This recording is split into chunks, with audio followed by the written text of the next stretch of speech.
ഭാരതത്തിന്റെ സൈനിക ചരിത്രത്തിലെ കറുത്ത ദിനമായ പുൽവാമ ഭീകരാക്രമണത്തിന് ഇന്ന് 7 വർഷം തികയുന്നു. 2019 ഫെബ്രുവരി 14 ജമ്മു കാശ്മീരിലെ പുൽവാമയിൽ ഭീകരർ നടത്തിയ ക്രൂരമായ ആക്രമണത്തിൽ ജീവൻ വെടിഞ്ഞ 40 CRPF ജവാന്മാർക്ക് രാജ്യം ഇന്ന് ആദരമർപ്പിക്കുകയാണ്. CRPF ആസ്ഥാനങ്ങളിലും വിവിധ സൈനിക കേന്ദ്രങ്ങളിലും വികാരധീനമായ ചടങ്ങുകളാണ് ഇന്ന് നടന്നത്.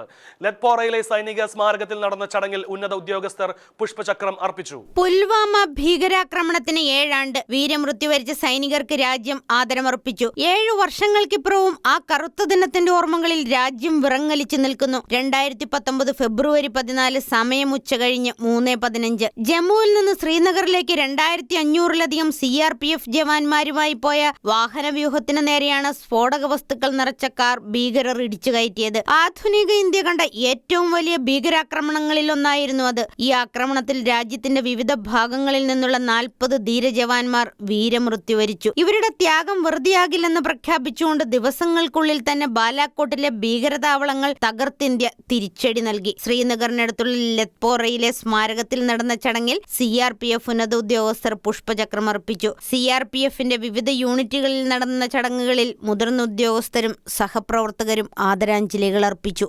National desk Shekinah news.